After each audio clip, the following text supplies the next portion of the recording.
All right, I'd like to call the August 19th, 2019 special board meeting to order. All board members are present and accounted for. And we'll go directly into the agenda. Item A, instructional update. Mr. Grimm.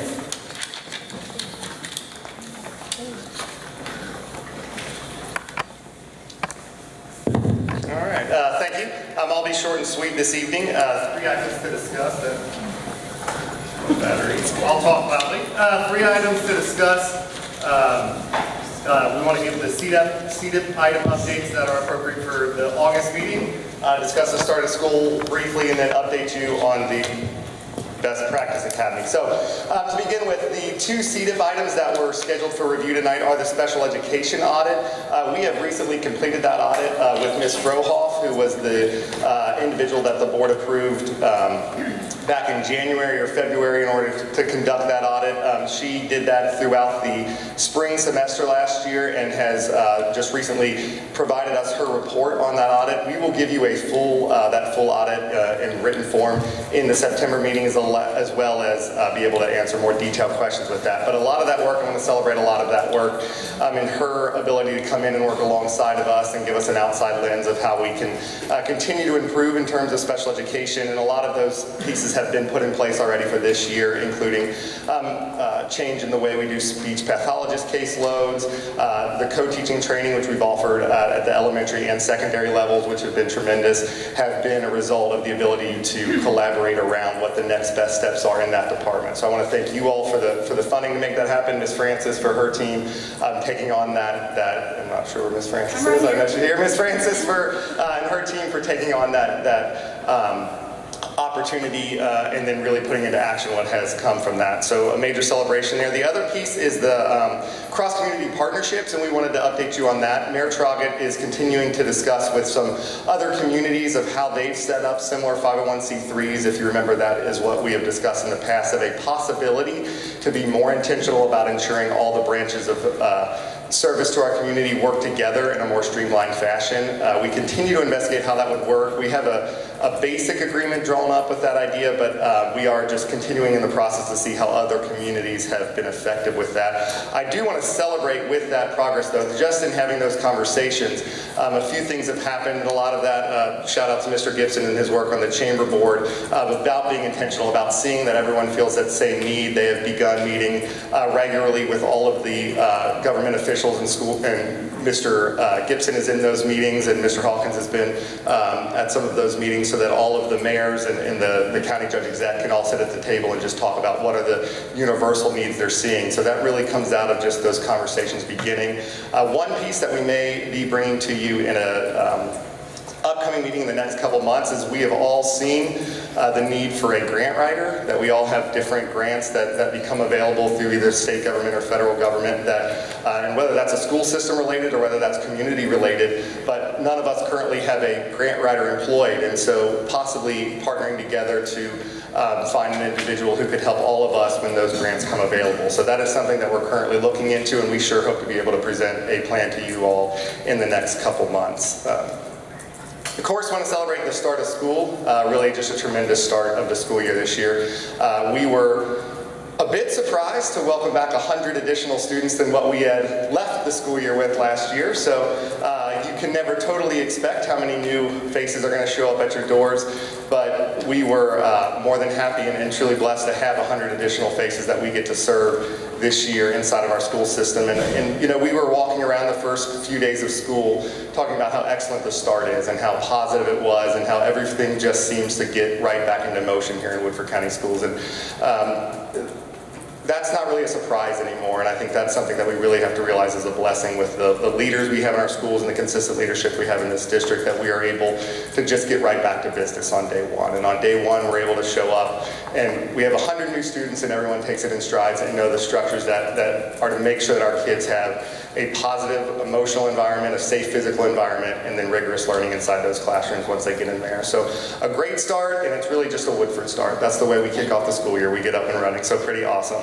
And then finally, want to celebrate our Best Practice Academy, again, we completed that right before school. So the reason that our schools remain such positive, great places for kids are because of those teachers that are inside the classroom. We talk about that all the time here, that is what makes the most difference. And we were able to have another extremely successful Best Practice Academy. Dr. Jones organizes that for us, and just a tremendous learning. Started the Monday before school started, or the week before school started that Monday, with welcoming new teachers, with over 30 new teachers, and really spending the whole day with them and welcoming them into the way that we do instruction and the way we do management here in Woodford County, and make sure they have the supports necessary to be successful. But over those, since the last day of school until the first day of school, there was 2,820 hours of training completed right here in Woodford County Schools with the top-notch trainers, thanks to what we're able to offer them through that opportunity. And want to continue to thank the board and make sure that everyone is aware that that opportunity for teachers, that extra day, is in their contract, in addition to the professional development hours that the state requires, thanks to the board support of teachers and giving them an extra day in their contract to just engage in learning that they choose. So I appreciate that. We continue to appreciate that and think we make the most out of that. So that is the instructional update, unless there are other questions. Any questions? Yes. Go ahead. No. Do you have the numbers on each school and how much each one went up? I don't know if you have that right with you. Can we get that sent out to us? Yeah, Mr. Wells has that. He can, yeah. Okay. Yes, absolutely. Yes, ma'am. Yeah, not just like the current, but the increase from last year. That would be great. And then also, when you mentioned the 20 hours of training, what did you say that was for just since January 1? 2,820. No, that's since the last day of school for students last year until the first day of school. So those 9 weeks of time, that's the number of hours that our teachers... In the summer. In the summer, yep. So either in the week after school let out or the week before school started, that's when they can select.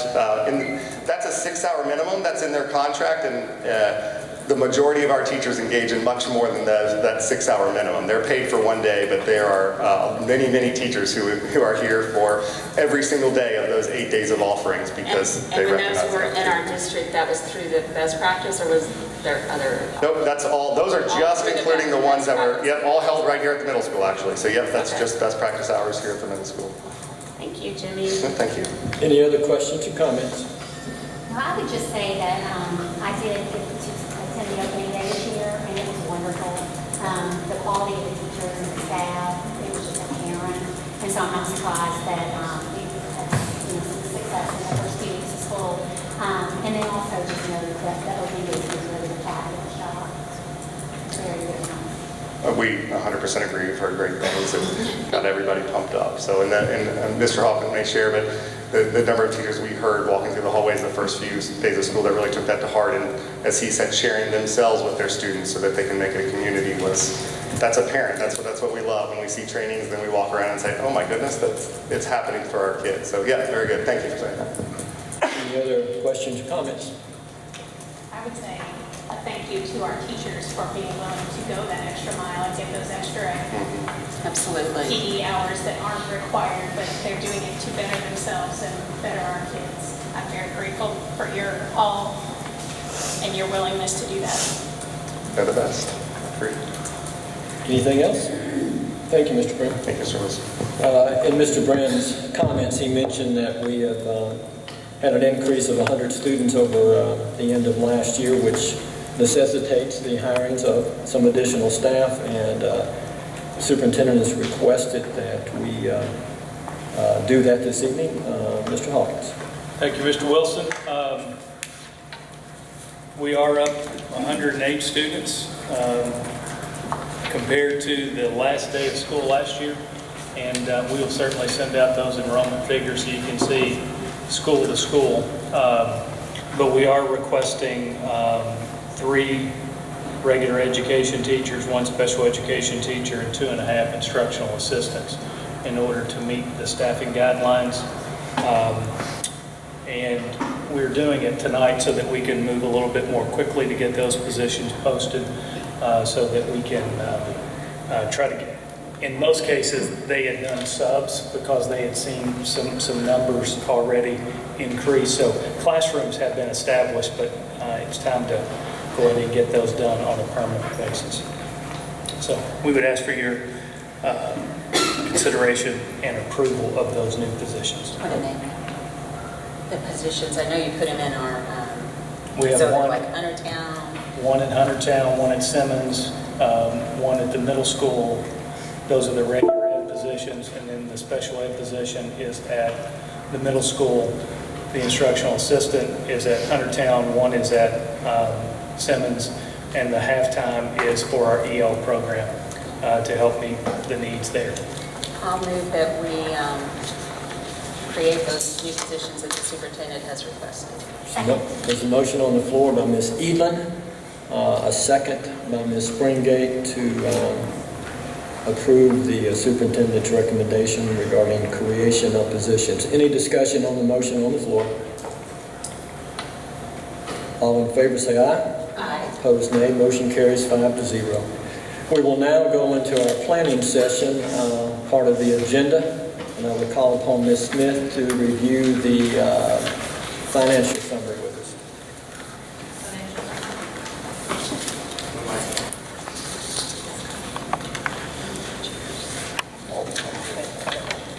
So the financial summary of the cash balances for our July 31st, 2019.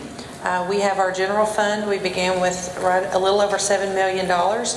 Our July revenues was $1.1 million.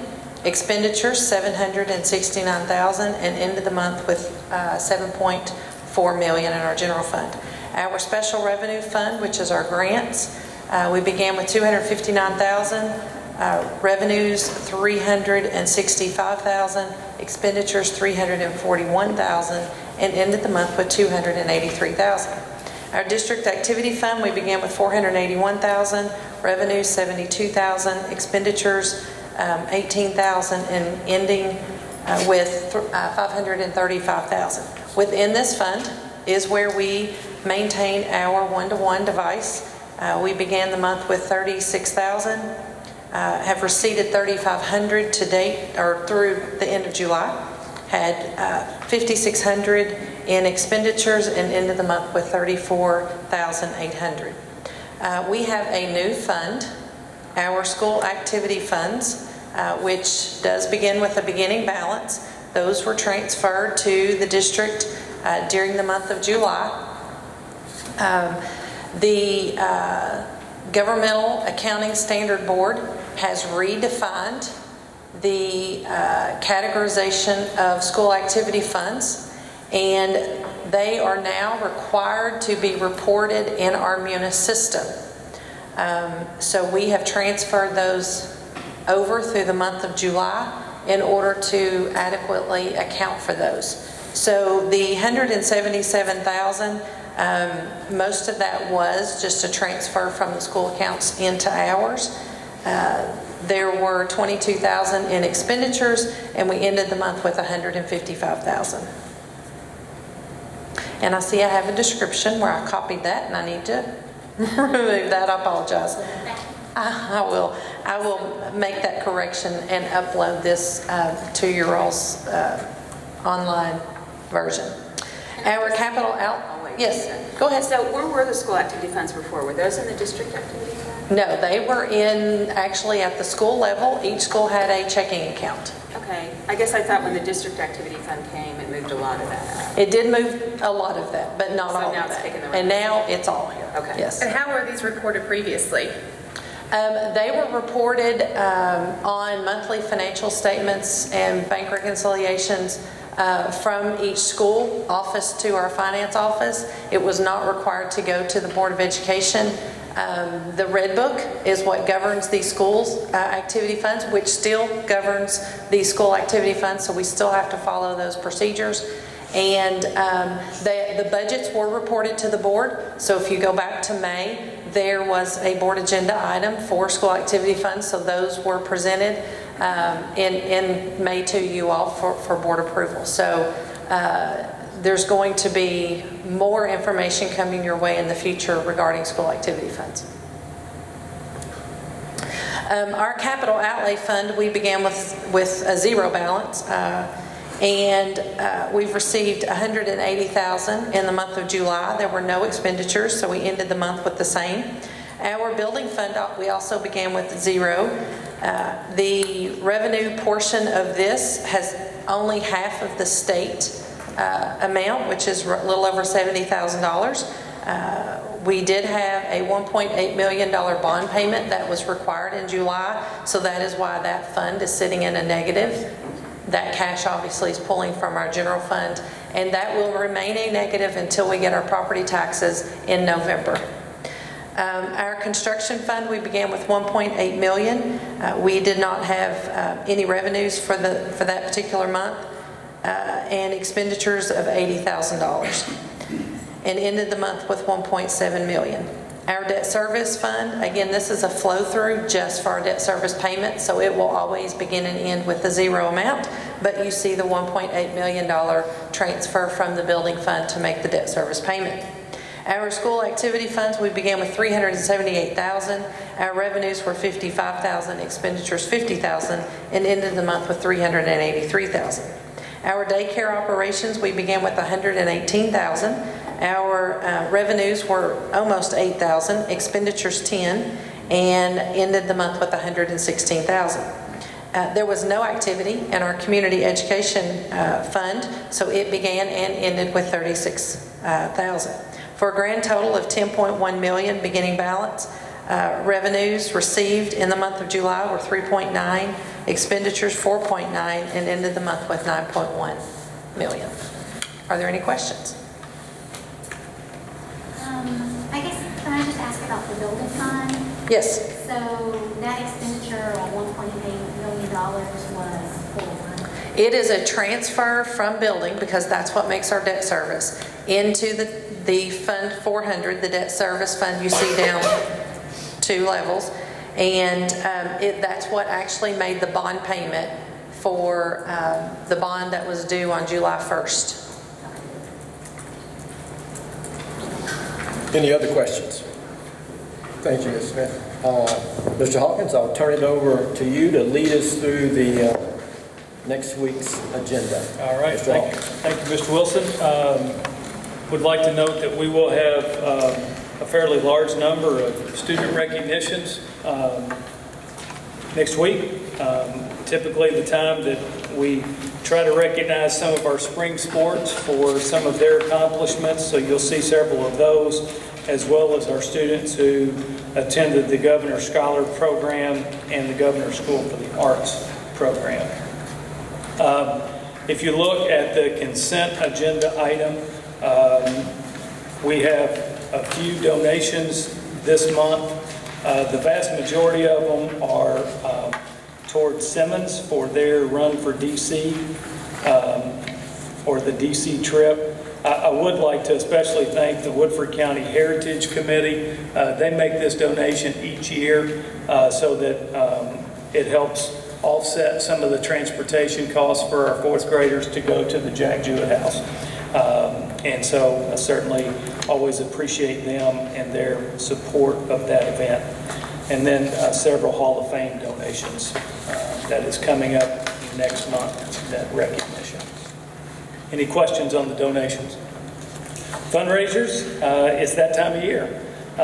You'll see quite a few fundraisers. A lot of those, and I think this is a tribute to our schools, you'll see a large number of service projects where different groups and organizations either collect things to be able to donate to other organizations, but again, nothing necessarily out of line or unusual with the fundraisers, but I always like to point out that our students do a lot to help support others throughout our community.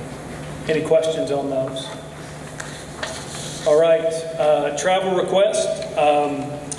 You'll note several travel requests this month, particularly for the HOSA group at the high school. A lot of those are just preparing for what trips may come up through the course of the year. Some of them will depend on how students perform at different competitions at different levels, but to go ahead and get those approvals, we do have the KYA trip in Louisville every year, as well as the Y Club, and then the creative writing art design class go to the Art Museum in Cincinnati, Ohio. So any questions about any of the travel requests? We have 2 hardship applications this month that we would ask for your approval on. We have reviewed those as a district staff and talked with the school folks, and we are in agreement with recommending those for your approval. We have one non-resident contract this month. You'll start seeing those come through this fall. Those are the agreements that we have with other school districts that allow us that when students come from those districts and attend here, then we get to seek money. And if we have students who attend there, they get to seek money for those students. So, but we have to have a non-resident agreement with each of those districts in order for the seek money to follow the student. Any questions on that? Item F is a yearly approval for our home hospital review committee.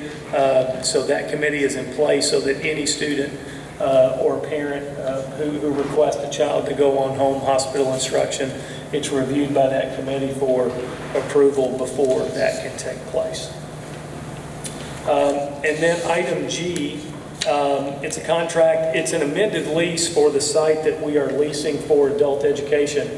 And what we found through the course of this past year is that it is a very nice space, but it's a very open space. And when you have multiple classes going on at the same time, it's very difficult for them to hear over one another. And so we have been working with the owner on how could a wall be constructed so that you would actually have two distinct rooms in order for two distinct classes to take place at the same time. And so what they have proposed is that they would construct the wall, and basically we would pay the cost over the remainder of the 31 months that we are under lease with them. It's about a $300 difference, I think, per month for the 31 months, and a little less than $300, I'm sorry. So it's about $8,600 total over the life of the lease. And so we are recommending that you approve that amended lease then so that they can move forward with the construction of the wall, and we would better be able to utilize that space.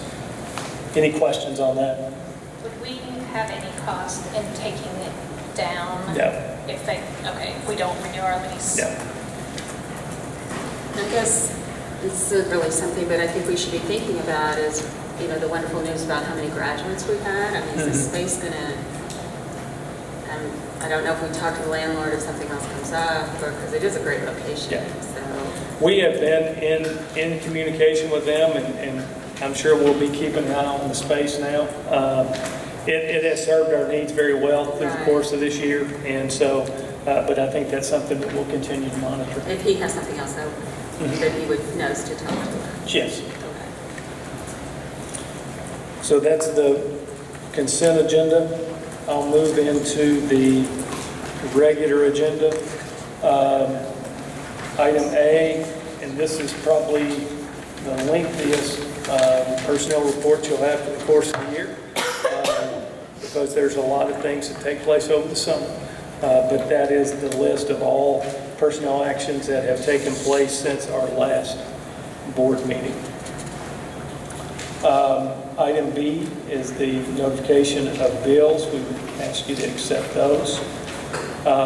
Item C is the approval of board minutes for July 15th, July 22nd, July 23rd, 24th, August 6th, and August 12th board meetings. All were in attendance, so it can be done as one motion. And then item D is to discuss the tax assessments and tax rate reports from KDE and potentially take action in terms of what would be advertised in the newspaper. And that is the agenda. I just have one more question. On the personnel, so are we fully staffed now? We are. Well, we will be once Well, these once we positions, complete yes. these But as of right now, we are staffed. And you said most of those had substitutes, so we're not having to move the little people? No, they had, both the Simmons and Huntertown, after the first day or two, they had seen the numbers. That's And we've been in communication with them all along. We like to try to get through day 5 because your numbers kind of settle after that first weekend, and you get a little bit more accurate picture. And so once we kind of got to that point, We've been in communication with the schools in terms of what we were going to be recommending to the board, and we asked that we would do it again on the planning meeting, just to give us an extra week to go ahead and What do you think the get those time done. frame is? They will post tomorrow, if they So are. we have to wait 30 days? No, once we're in school, it's, all bets are off in terms of, it is, you can move as quickly as you would like. You don't have to keep it open for a specified window. No. That's great. And these were just 100 students that came in within the first week that had not previously enrolled. They just showed up. That's a large, That's a large increase. do we Yes. know where the majority of them, Uh, in what district they're in? Well, Southside is about within a few students of where they ended the year. Northside is down just a little bit from where they ended. Simmons is up a little bit. Huntertown's up a little bit. The middle school's up, primarily grades 6 and 7. And I think what we're seeing more so now is, and this is what is very difficult to predict, is that I think we're getting more students who have not been in our schools for elementary who are coming to the middle school. And so we're seeing an influx of students at grade 6 and grade 7 in particular. The high school is within 5 students of where we projected them.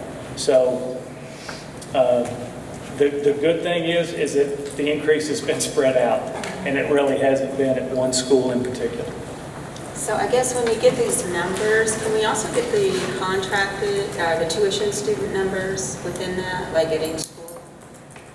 How many kids Yeah. are tuition, out-of-county tuition? We break that down between the schools too, so. That's all? Did you want to discuss D any further? We can. I think Amy has a little bit of information to be able to share with you, to have that. Yeah, I would simply say that when the January draft budget and the May tentative budget were presented, both included the 4% additional revenue. A thorough discussion was held prior to the board unanimously approving each budget. And so in keeping with that previous decision, it is our recommendation that we adopt a rate that generates an additional 4% revenue. I think Amy's going to go through each of the different scenarios to be able to provide a little bit more specific information.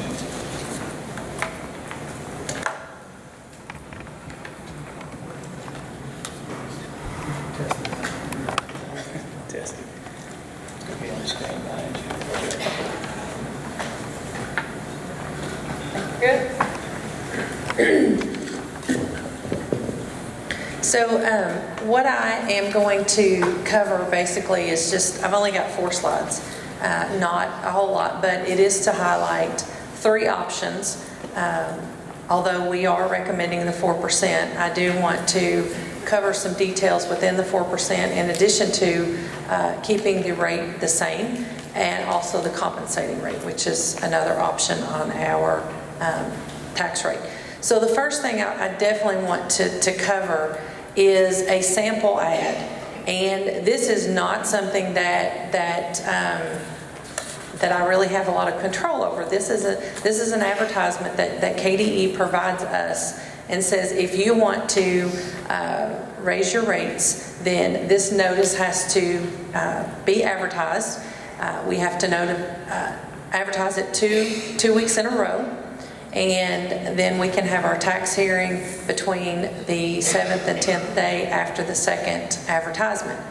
And the reason I wanted to point this out is because there is information in here that is based on the assessments and the tax. And the tax amount that is in this notice is at the absolute 100% highest rate. But the reality is we do not collect everything that is taxed. So this is just a sample. This is not set in stone.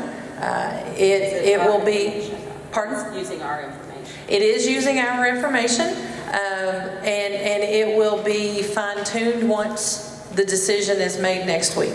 So this is just a sample. As far as the tax, 4%, Just a couple other notes, if you don't mind, would you go back? Again, the amount generated is based on 100% collection.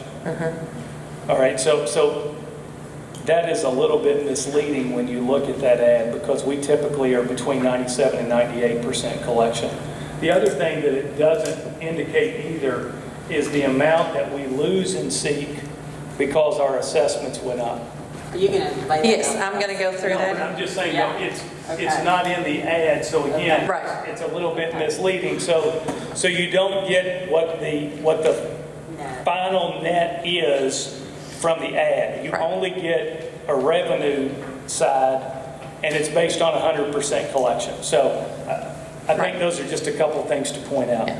And like you said, this is only information based on the local taxes. It's not a picture of our school district as a whole as far as the revenues for this next budget cycle.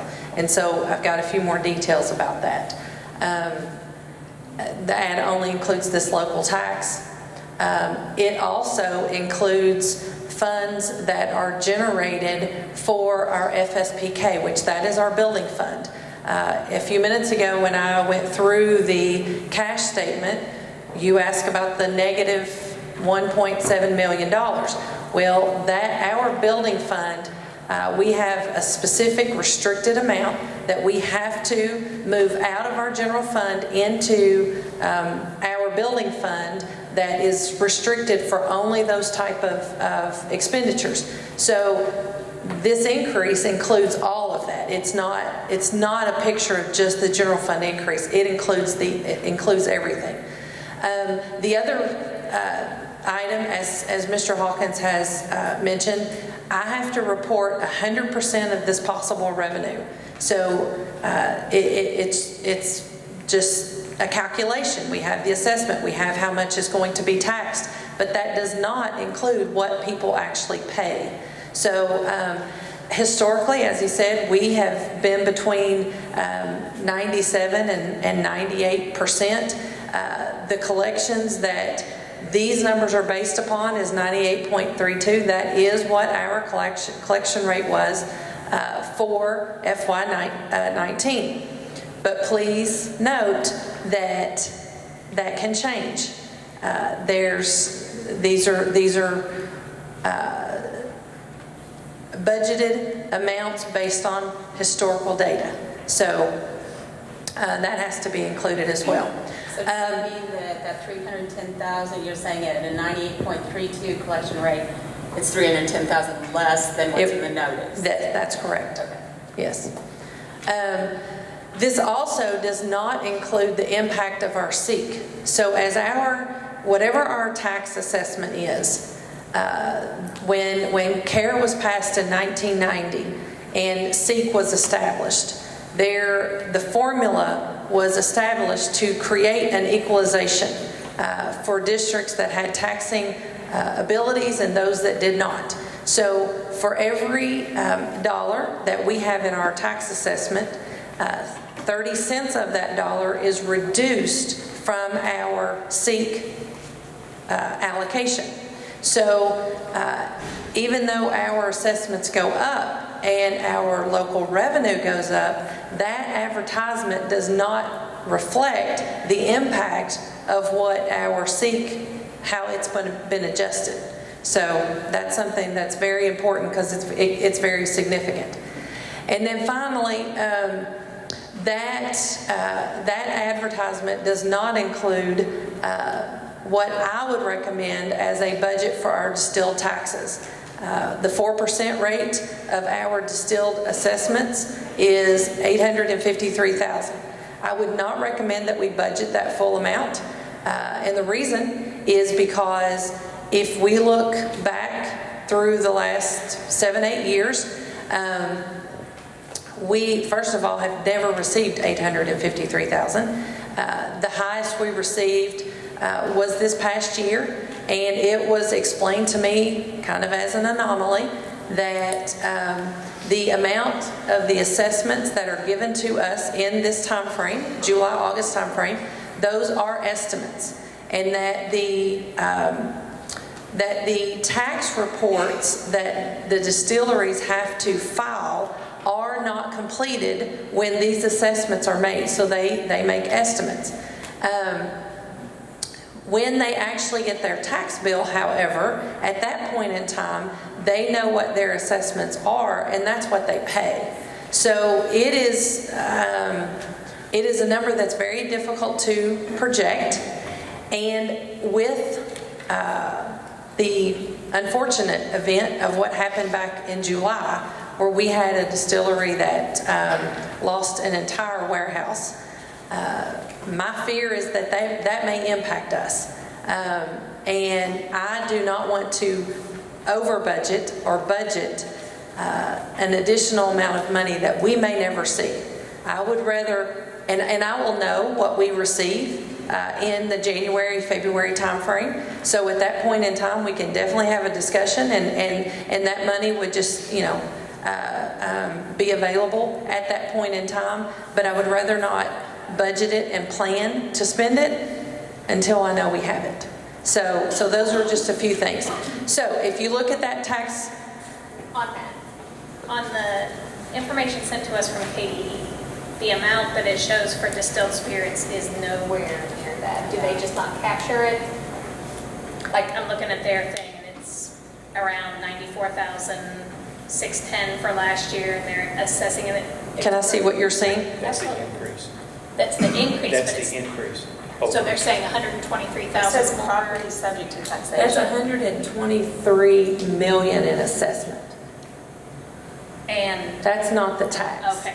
That's the value of their estimated distilled taxes at this point in time. So the 28 million net assessment growth, Yes, that is an estimated increase from last year to this year. and how does that, is there a formula that then it's down to the 853 Yes, it's taking that and multiplying it by the tax rate. by tax rate? Okay. So if you look at the advertisement, like I said, I'm required to advertise that our local taxes will increase by 1.3 million. If you make the adjustment for that addition, that has to go into our building fund, our FSPK fund. That's approximately $143,000. If you make an adjustment for the collection rate and not assume that it is 100% collected, there is a $22,000 adjustment. The adjustment to our SEEK is a decrease of $521,000. So if you look at the SEEK assessment that was posted in June on KDE's website, at that point in time, they still do not have our actual tax assessment in that calculation. But if you make the adjustment for that and calculate what our decrease is from comparing what we received in FY19 to what I'm expecting to receive in FY20, that is a decrease of $521,000. And then the distilled taxes. Again, this is, I am recommending that we budget $650,000 in our distilled taxes. That is $173,000 less than what we actually received. It's the 853 less what we received last year. That's that change. So the net effect of our general fund is $486,000 if we take the 4%. If we leave our current rate as it is, the 68.2, this information is all a repeat. Again, it's the distilled tax is a little bit lower because the tax rate's lower, because it literally is taking that assessment that is on the report that Ms. Bradley showed me and applying that tax rate. So in this scenario, it is $839,000. The local revenue increase that would have to be advertised if this is the rate that we chose to do would be a little over $1 million. Again, that adjustment for our building fund, that is included in these dollars. An adjustment for the collection rate, assuming that we do not receive 100%. The SEEK reduction stays the same. It does not matter what our tax rate is. Our SEEK is strictly based upon our attendance from the students that we have and our assessments. So regardless of what that rate is, we're going to see a decrease in our SEEK regardless. The distilled tax, again, the 173 comes off of that total for a net increase of 197,000. If we take the compensating rate, again, this one does not require an add, so just know that it does not require an add. But we're gonna highlight the revenue that would increase. It still includes that FSPK. That's still part of the formula. The amount of money that is reflected on the reports from KDE, again, reports 100%. We do not receive 100%. It also does not include the 30% if we had to advertise. But now I will say that when you look at our compensating rate, it does account for the fact that we're going to have a decrease in SEEK because our assessments went up. So the compensating rate, the goal is that we're calculating a rate that will level out our revenue from one fiscal year to the other. Now, again, I didn't say level out our local taxes. It's leveling our revenue. So it knows, the calculation knows that if our assessments go up, that our SEEK goes down. So there is, in the compensating rate, it does compensate for the fact that that our SEEK is going to go down. And again, the distilled tax, I would still continue to recommend that regardless, that we would not budget over 650. So the local increase, if we were to take the compensating rate, is 652,000. You reduce it by the FSPK that has to go into that restricted fund. The adjustment for the collection rate, the SEEK rate, again, it doesn't matter what the tax rate is. We are going to have a hit on SEEK because our assessments go up. And then the adjustment for the distilled tax. This would result in a net decrease to our general fund of 195,000. Now, if we do not make an adjustment for the distilled taxes, we're getting very close to a net zero, which is the goal of a compensating rate. But looking at our history, knowing what is going on in our county, I would not recommend that we budget over the 650 for our distilled taxes. And then I've got questions. So I can go back to any one that you would like to look at, but are there any questions? Yeah, I have a couple questions. I think, first of all, it's 30 cents on $100, so we would write the Yes. local effort. Okay, I just want to make clear. I think you said 30 cents on the dollar. On the $100, yes, 30 cents. You're correct. And then, I guess on the last slide, you said the compensating rate was set with our SEEK reduction, reflecting that, but then you took it out anyway when you came up with the net. Well, I'm just saying that so the reason there's an increase in local taxes for the compensating is to be offset by the SEEK. Okay. So if you look at local alone, you may think, well, it's the compensating rate. We shouldn't have an increase in local taxes. But there is an increase in local taxes because the rate is set such that it helps compensate for what you're going to lose in SEEK. Okay, and then, so last year, we didn't have nearly an increase of 1.2 million. I thought our total increase last year with a 4% revenue was 600. Well, the 600,000, and again, that actually was at 100% collection, because that's the numbers that were on the KDE. But this is twice. This is twice. Are you? Well, if you go back to But what we budgeted was to maintain last year. And so when we started having the discussions on KDE's requirement for us to take the 4%, we were just looking at the impact of that one change alone and not the big picture. This is in total. This is each tax rate individually looking at the full impact of on our budget.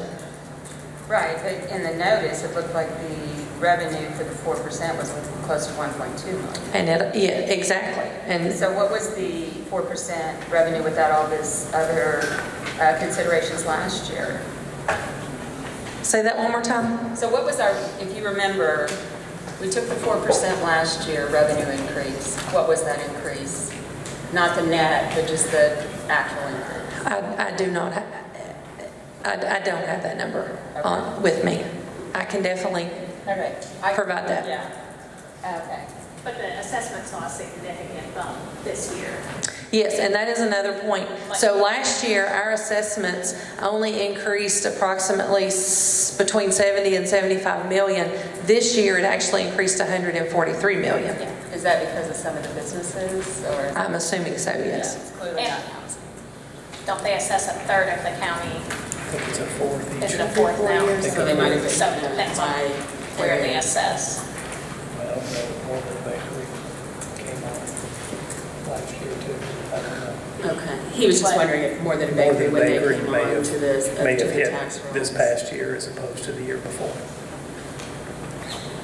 And you probably don't know this either, but the last time I looked, I think that the SEEK allotment is $4,000 a student, right around there. That is the seat base. The SEEK base. Before this reduction that we're going to get, we were paying $2,200 out of the $4,000 from local taxes. Our 30 cents was $2,200 when I looked at. So our local taxpayers were paying more than half of the SEEK allotment. So I'm assuming that's going to go down even further.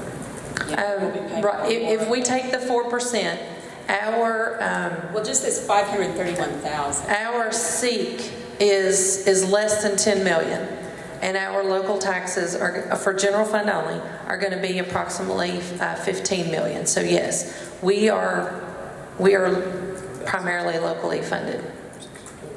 So it's moving up to 60/40 About 60. after this year with this SEEK go. I have not calculated the exact percentage. Okay. It was my understanding that we're going to be having a work session that gets into a little bit more detail about the budget.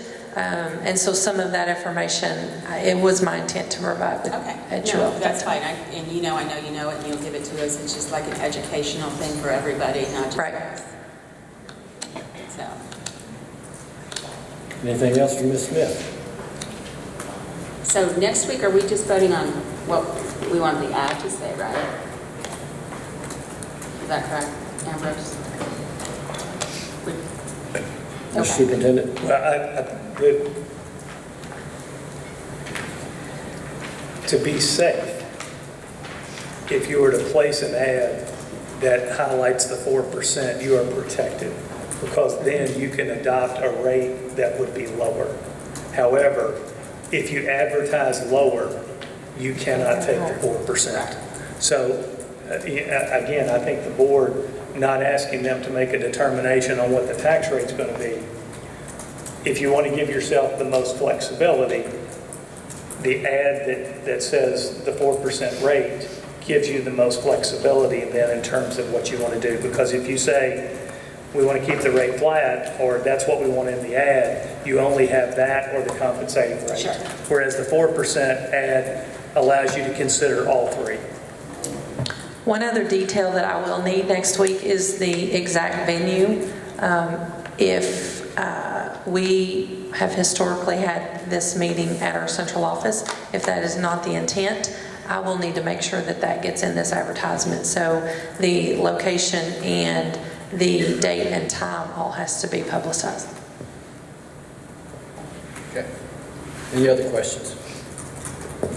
Ms. Smith, thank you very much. Anything else? Mr. Hawkins? No, sir. Okay, that concludes the planning session. We have one other item on the agenda for discussion this evening, and that would be the work session that Ms. Smith just referred to. Does anybody have any ideas on that? Mr. Hawkins, you have any? We had talked about potentially early in September. I think it would be wise to do it prior to the hearing when you set the rates, so you get. So we have all the information, sure, Right. yeah. So the possibly September 2nd, September 3rd, September 10th. Oh, it is, sorry. September 3rd or 10th, and possibly those Tuesdays. I would say the 3rd, if everybody can, because our hearing is on the 12th, right? I think, do we have the regional meeting on the 3rd, Angel? We do. We just got that today.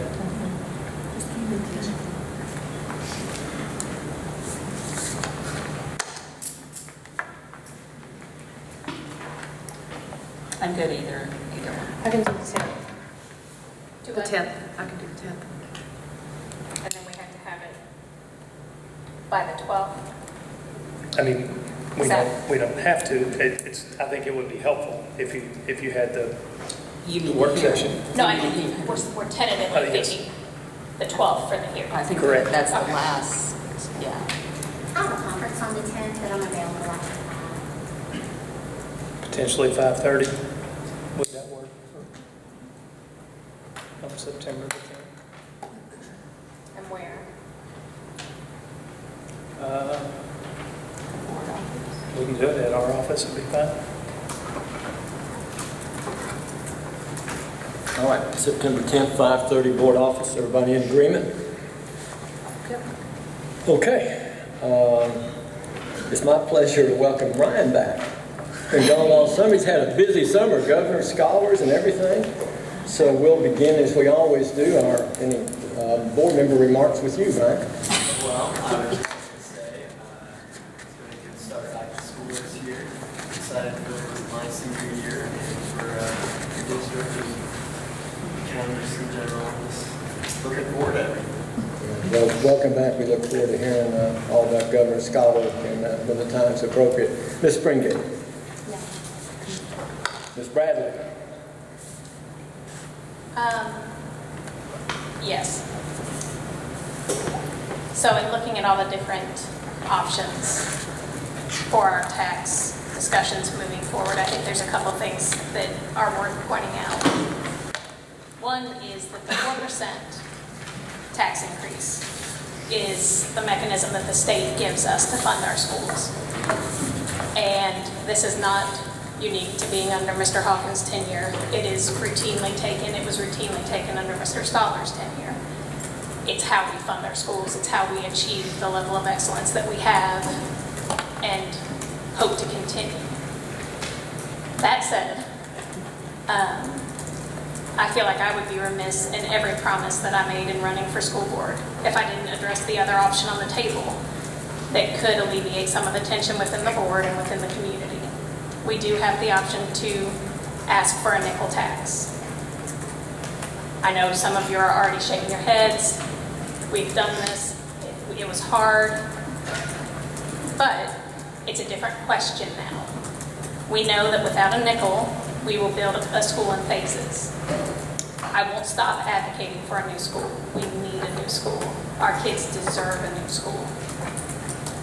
But we do have the option to ask the public, now that you know the facts, now that we are all better educated as a community on this tax issue, do you want to build a school in phases? Or have things changed enough that you want to try and build the entire school again now? Do some people feel that with the change in board, they have more visibility, they have more transparency? I don't know. But it is an option that our community has. And I think we would be neglectful to not at least look at it. We have a week before our next meeting. Everyone has a chance to reach out to their board member to talk to them and let them know what their thoughts are. I know some of you haven't changed a bit, And that's okay. There were good reasons to vote against it last time, and there were good reasons to vote for it. Some of those things may have changed, some may not. But it is something that should be talked about, because it is an option available that would allow for a completion of this project. Thank you. Ms. Richardson. I have something that I want to say. I wrote a statement, especially since there's been so much activity in our community the last few days. I'd just like to say that my time on the board thus far has been an experience that I've thoroughly enjoyed. As a new board member, I was excited to hit the ground running and work and serve my community, our students, the teachers, and the staff of Woodford County. I've done this so far with great passion. I'm often reminded of the words of my late father. Don't worry about what you don't have, just take care of what you do. I fully intend to keep living by those words. I will not worry about the things that are brought before me that are clearly meant to be a distraction from the real work that this board is doing. And I will take care of the issues that are brought before me while serving on this board. I'm a lifelong, dedicated citizen of this community, and I will continue to fight for it, put the work in, and make the hard decisions that so many people have entrusted me to make. Despite the senseless and suspiciously timely distractions, I'm proud to sit here with these 4 board members. I know that we work hard for our school and our community and our school system. With that being said, I will not give up my seat, and I will continue to be the passionate, outspoken, no-nonsense, strong woman that I've always been. That's who my peers elected me to be. Thank you, Ms. Richardson. Ms. Seedling. Well, I hate to follow that with more tax talk, but, you know, there is one other option. Danny brought up the nickel. There's also the option of not raising a full nickel, because we've looked at our finances and our bonding, but just going a little bit above the 4%. It would still be recallable, but it would not be a full nickel. It would not have the advantages of a nickel tax, but it's another option. So I will just put that out there if we're going to, you know, try to discuss these different options. Ms. Bradley. And I would say, if we did explore that route, with the election coming up in November, I would not support a special election. Right. And that cost that we incurred last time, it can be done on the general election in November so that there isn't additional cost to the district. But we would really need to lay out the time, because it's up We would, towards the end yes. of August. And yeah, we would have to obviously, lay it out will the- be subject to recall, and I completely anticipate that the recall committee would form again. That's their right. I won't criticize anyone for voting how they want to on this, but I do think we need to discuss it. I think we were told last time, we want to have all the options. We want to have the ability to contact our board members. We want to have transparency and a voice, and I think we should have that. Okay. Thank everybody for coming this evening. I want to remind you, we'll be at the high school next week. Is there a motion to adjourn? So moved. By Ms. Springate, a second. Second. By Ms. Bradley. All in favor, say aye. Aye. Opposed, nay. Motion carried. Thank you, everybody.